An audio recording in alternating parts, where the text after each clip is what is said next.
seminar. Today I'm honored to introduce the speaker, John Thomas. He had his PhD from the University of Hawaii in 1977 and joined the Hawaii Institute of Geophysics, HIGP, now 1980. And his research, since joining in research on chemistry, Hawaii's groundwater and geochemistry. He did some work on the Humu'ula groundwater and deep geothermal fluid chemistry, and managed the drilling program for the Hawaii Scientific Drilling Project that drilled 3,500 meters deep core in Hilo, the Big Island. And he is currently the director of the Center for the Study of Active Volcanoes at Hilo. And he serves on the Natural Energy Lab of Hawaii Board of Directors and also in many organizations. He's a member, for example, of the Hawaii Hazard Forum, the Hawaii State Earthquake Advisory Committee, and the Office of Manoa Management and Environmental Committee. And today he will talk to us about the work he's doing currently in the Okay, thank you, Ali. Good afternoon. First, I'll apologize. My voice seems to be going. I think I managed to pick up a cold.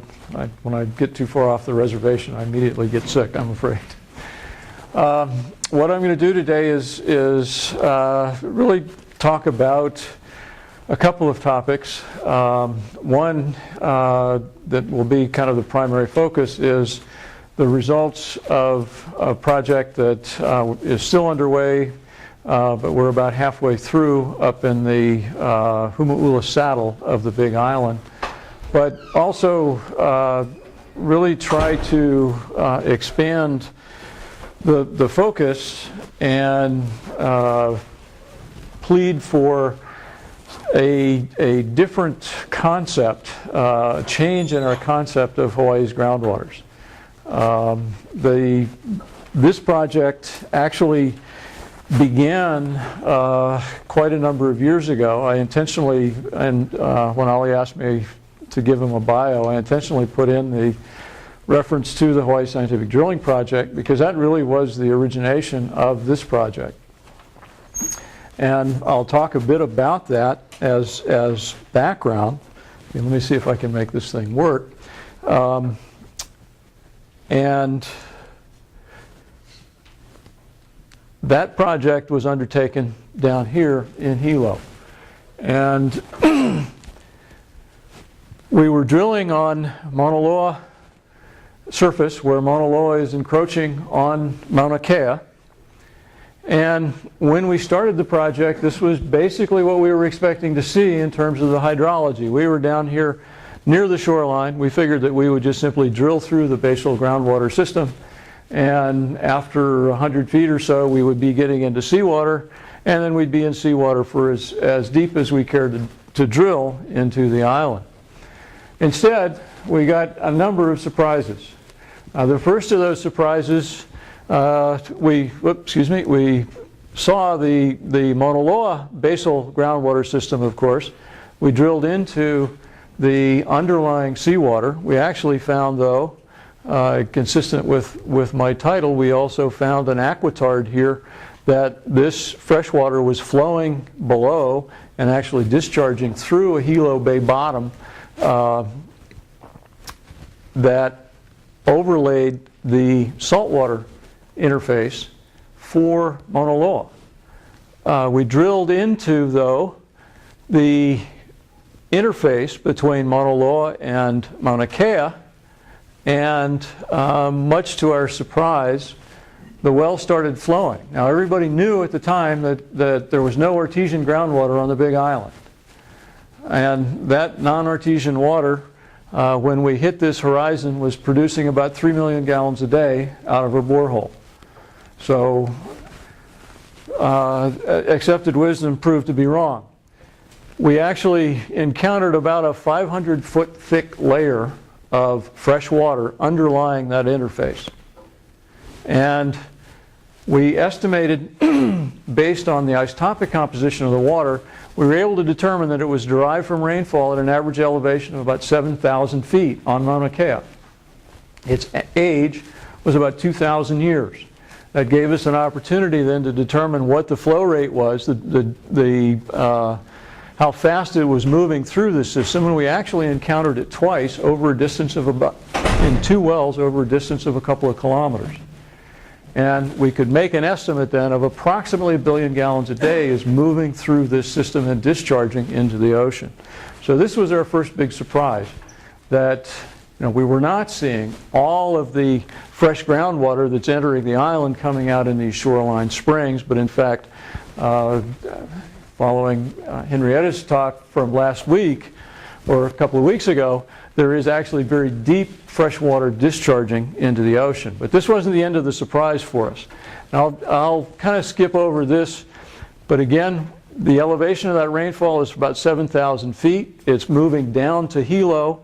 The hydrostatic head in the basal lens is forcing it below sea level, discharging as freshwater springs, and actually, as it happened, a cohort of mine, when I was a graduate student, John Wiltshire, did submersible dives off of the flank of Mauna Kea and identified fresh water at about 1,000 feet below sea level. So we are certain that that's where it is coming out. Let me move on. At greater depths, we encountered additional confining layers. This is what the subaerial rocks look like when we were drilling into Mauna Kea. We encountered hyaloclastites. This is the material that's being generated as the lava flows go into the ocean, essentially what's happening in Puna today. But this is what happens to those hyaloclastites after they become compacted and reacted with circulating seawater. They become thoroughly indurated, and as we drilled into this, there were no open fractures. So this material was entirely impermeable. We were able to see that in the core that we collected, but we also saw that in our temperature profiles, where through the entire section of about 500 to 700 meters of this material, we were entirely in a conductive temperature regime. So there was no fluid flow through these systems. When we hit pillow lavas, and we hit these pillow lavas at about 2 kilometers depth, we had, again, open fractures, and what was even more surprising was we had fresh water in those open fractures. This is sort of our concept for what we were seeing. These pillows, we have the unconsolidated hyaloclastite, then the indurated hyaloclastite, but within the indurated and impermeable hyaloclastites, we have these tongues of pillow lavas that have accumulated as the island has grown, and they are saturated, with fresh water and hypersaline seawater.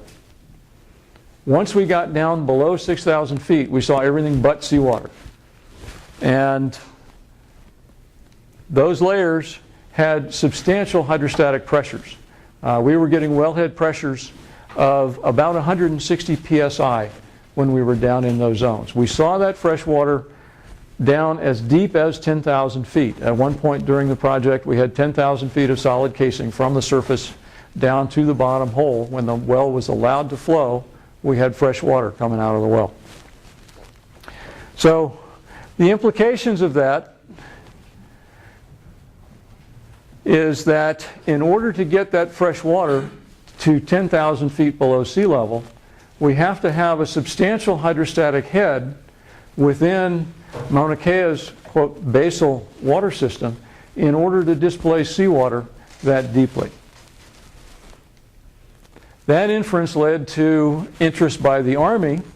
The Army has a training program, a training camp up in the center of the island at Pohakuloa, and currently they're spending about $1.5 million a year to bring water by truck into that facility. They were extremely interested in this question of whether there was high-level water within the saddle.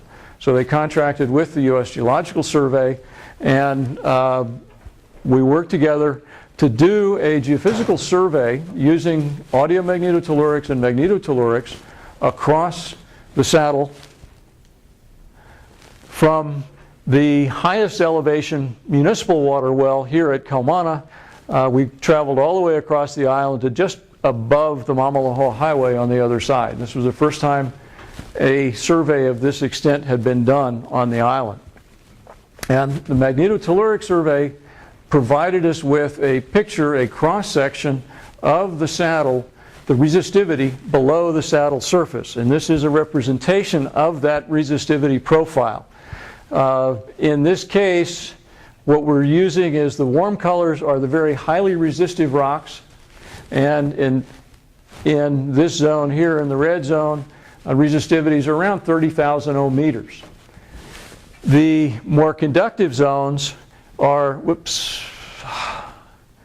the green zones, and we selected our first station at the Kaumana well to give us ground truth of where the water table was. And it turns out that Mauna Kea rocks saturated with fresh water have a resistivity between about 600 and 1,000 ohm meters.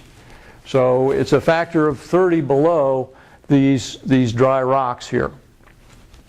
And what we did then, of course, was to look across this profile for areas where we were in that range of 600 to 1,000 ohm meters in order to select a target where we could actually drill a test hole and try to prove up these results. And this area here, this is about where the Mauna Kea Observatory access road takes off. So this is west of the Pohakuloa training area, and right about here is where the Pohakuloa training area is located.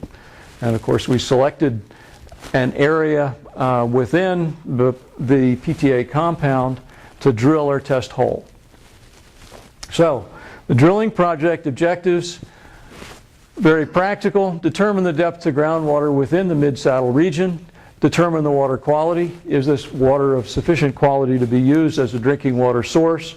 And of course my interest is to develop a better understanding of the overall regional hydrology. And in order to do that, we had to, number one, drill a hole, but number two, drill it in a way that we could also recover the geology. So our approach to doing the hole was to drill, similar to the Hawaii Scientific Drilling Project, a continuously cored borehole, so that we're able to recover samples of every lava flow that essentially we encountered going down. Our plan, we identified favorable drilling targets. We have completed one of two drill holes. I will be doing a second borehole, hopefully beginning early next year, and analyze the geology and the groundwater that we find there. Drilling was initiated in March at an elevation of 6,375 feet, 1,943 meters above sea level. We completed the hole to a depth of 5,786 feet, or 1,763 meters, in late June. So I'll point out, as I did in the Hawaii Scientific Drilling Project, the actual funding and permitting of the project took about 5 times as long as the drilling. Drilling only took us 3 months to get this first hole down. This is the story of the drilling. The reality that we encountered as we began drilling was in the very shallow section we were dealing with alluvium, material that had been washed off of Mauna Kea, and it was an absolute nightmare to drill. For those of you unfamiliar with penetration rate curves, this is bad news, this is good news. We ended up leaving behind several feet of our drill string. The rock was somewhat akin to drilling through a mixture of sand and bowling balls. The hole simply would collapse in around the drill string at every opportunity. We ultimately had to change our drilling strategy somewhat, and once we did that, we were able to make some progress. But the rocks through the first 2,900 feet of drilling were intensely fractured. I'll show you some images of the core that we recovered, and the drilling was very, very difficult. We got down to about 2,900 feet and decided that we needed to run a casing, string a casing into the hole. So we cased the hole at that depth, and then purged the well of drilling fluids and collected some water samples, gave the crew a break. We were operating 24 hours a day, 7 days a week through this period. So we took a break and then resumed drilling and completed then the rest of the hole in about 5 weeks of continuous drilling. In terms of what we found as we got deeper, down at about 3,900 feet, we started to see accumulation of secondary minerals. We also saw significant compaction of the formation, which was kind of a surprise to us. And other than that, the rock seemed to be much more competent than it was higher up in the hole. But this is kind of what we were dealing with. Extremely fragmented material here. This is very shallow still, sort of within the alluvium and post-shield lava flows. Extremely unstable. Lots of material caving in on us at every opportunity. This is a little bit more of this, very broken up material, very difficult drilling conditions. We did see some lava flows. This is sort of an interesting feature of the flows. This is what we call disking, where the rock, as we drill, is breaking apart into hockey pucks. We have over significant sections of the hole hockey pucks down to poker chips. We have some of the disking going on to just fractions of an inch thick. I'll show you some of those images. And they are telling us an interesting story, it turns out. Now, these are rocks from the Hawaii Scientific Drilling Project. And we can see, okay, we do have these rubble zones. We have the Pahoehoe and A'a flows. But these flows were generally characterized as being fairly competent. We did not see anywhere near the intensity of fracturing in the HSDP rocks that we saw in the PTA hole. And this really is very much what we saw. Many, many fractures in the rock. This is some more of this disking. Saw a lot of high angle fractures. And in discussing this with some rock mechanics people, what they're telling me is that typically we see this in very deep holes. But when you see it in a shallow formation, it may be an indication of very high horizontal stresses. And turns out that's useful information. Okay, this is another image of what we saw. We never saw anything even remotely like this in HSDP. So this is kind of unique. This is an example of some of the infilling, the secondary mineralization that we saw down below 3,800 feet. And we also saw some of these. We saw not a huge number of dikes, but a significant number of dike intrusions in the rock as we drilled. We have characterized the rock. I had Eric Haskins do the core documentation, or he led the team for the core documentation. We've got photos of the core posted online. And all of the documentation will be available, and certainly if anyone is interested in looking at the rocks or doing science on the rocks, that's why we collected them. So please let me know.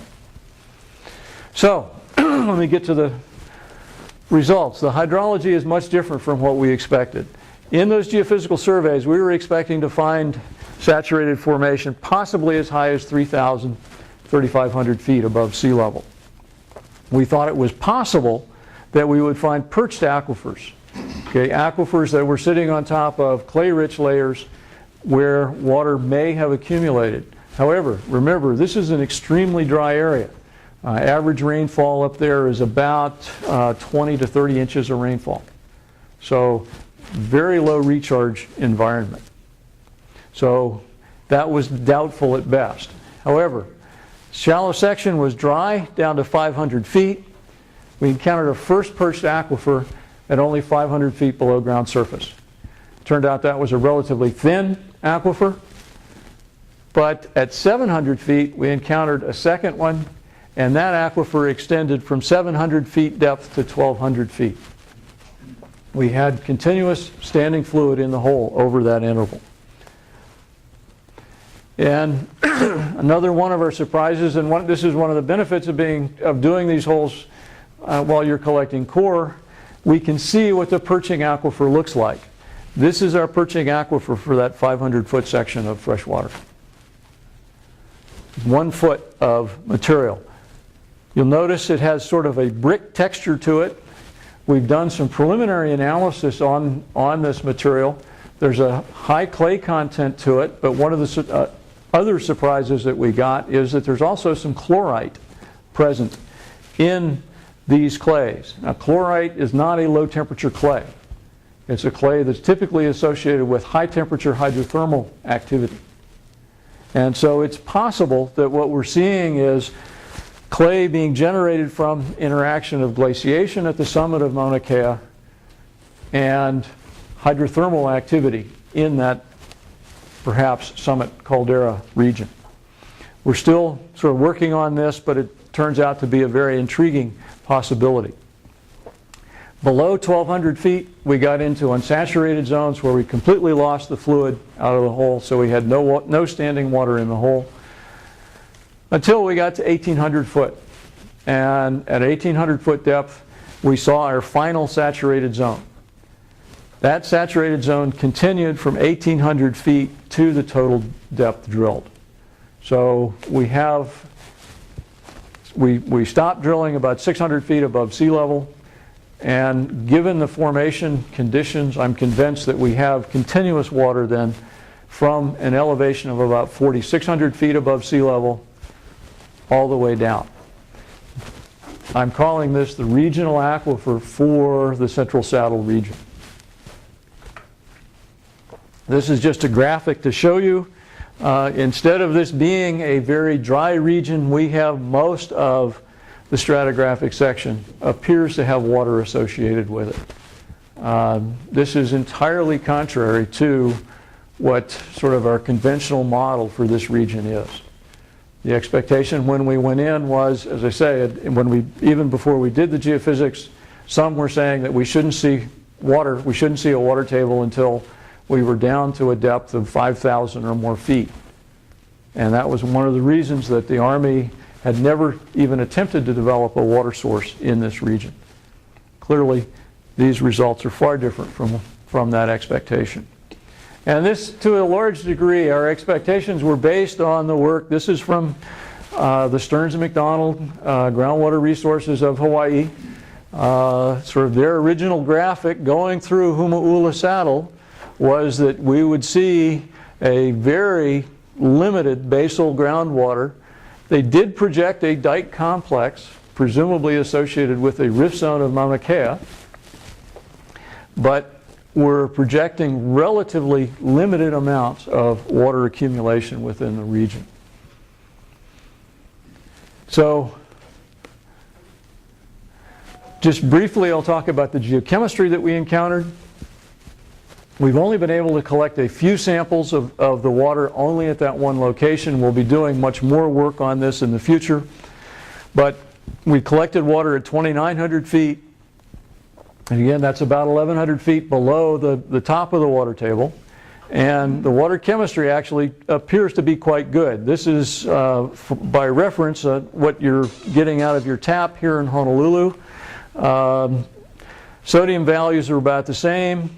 Potassium may be a little bit higher, magnesium lower. Chloride actually is 1/3 of the tap water here in Hawaii, although sulfate appears to be somewhat higher, which is interesting.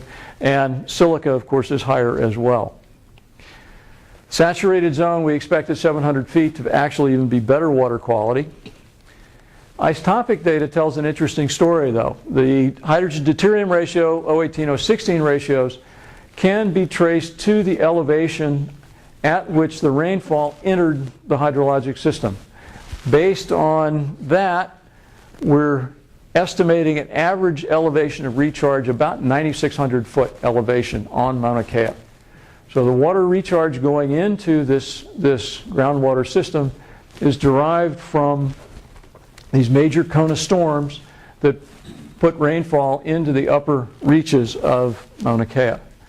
approximate age is a very interesting number. Approximate age of this water is about 6,900 years. Now we're assuming that there is no magmatic CO2 in this, that this is strictly organic, biologic carbon dioxide that is present in that water table. If there were any magmatic CO2, that would skew the age to an older date. Magmatic CO2 is dead. But this is the oldest, to my knowledge, the oldest aged water that we've seen in Hawaii. And again, by reference, the water that we saw in the Hilo borehole was only about 2,000 years old. So this is about 3 times or better.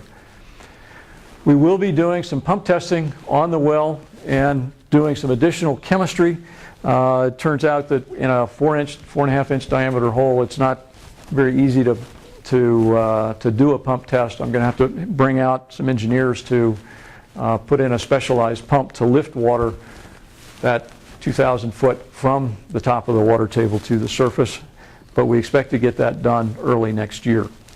The geophysical surveys suggest that high level water exists all the way across the entire saddle region. This appears to be saturated, although we do have this highly resistive zone. This is also where we've identified a dike system. It's been inferred to be a rift zone. Jim Kawaikawa published a paper in about 2001 inferring a rift zone in this location. But we're also seeing high level water here, or resistivity consistent with high level water here, as well as out in this region as well. It turns out that the answer to why this water is here, just by serendipity, happened to have been published in a paper that Ashton Flinders, Garrett's student, published in July of this year. And I suspect that paper is going to be a classic for anybody interested in hydrology in Hawaii. In that paper, they modeled the gravity data that's available for Hawaii and inferred that we have major dike systems that underlie a very broad region around the summits of our major volcanoes. And we have a dike system that's extending from Kilauea to Mauna Loa, Mauna Loa to Mauna Kea, Mauna Kea to Kohala volcano. And so based on that, we're postulating that what we're actually seeing here within the saddle region is a broad dike impounded aquifer that is being retained by that dike system, and possibly we have similar systems over very large areas of the Big Island. It turns out that these dike systems may play a much larger role in essentially storage and movement of groundwater than we ever really had any concept of in the past. Excuse me. We're going to test that hypothesis with our second borehole. We believe that the western extent of this highly conductive region, we see a drop off down here, is over in this region here. And so that's going to be the location. It will be over here about 10 kilometers west of our current drilling location. And so we'll be drilling our second hole over there, and again, defining the core, defining the geologic structure, and determining the elevation of the water table in that region. We are also in the process right now of conducting additional magnetotelluric surveys, and actually we're partnering with Garrett to collect both magnetotelluric and gravity data over the PTA lands as well as Department of Hawaiian homelands that are to the east of where we did our drilling. And we're going to extend the MT and gravity surveys over to the Waimea region. So we've begun collecting data down here to infill some of these gaps, but we'll be collecting data over here and along this region here of the island, and trying to define the extent of the conductive anomalies associated with that high level water. And then we've begun discussions with Parker Ranch to conduct surveys in this region as well. And of course, all of these regions have very low rainfall, and having high level water in those areas would be a tremendous asset for both Parker Ranch and Department of Hawaiian Homelands. They have something like 60,000 acres of land here that the primary impediment to their leasing that land for agricultural use is they do not yet have a reliable source of water. So this concept of our groundwater system in Hawaii, we may need to replace with something like this. We have if in fact we can prove out the existence of these dike swarms that extend within the volcanoes out to substantial distances away from the central magmatic conduit, it tells us that we have much higher volumes of groundwater stored than we've ever really given any thought to. The other point that I wanted to make is that those clay-rich layers made up probably 1/10 of 1% of the total stratigraphic section that we drilled through, yet they clearly have a much larger role in forming these perched aquifers, even in the younger volcanic system. Now, I also wanted to just mention that, and again, I take no credit for my artistry here. I've kind of mangled a drawing that was done earlier where this was kind of terra incognita. But in order to get fresh water down here, what I'm postulating is that we've got the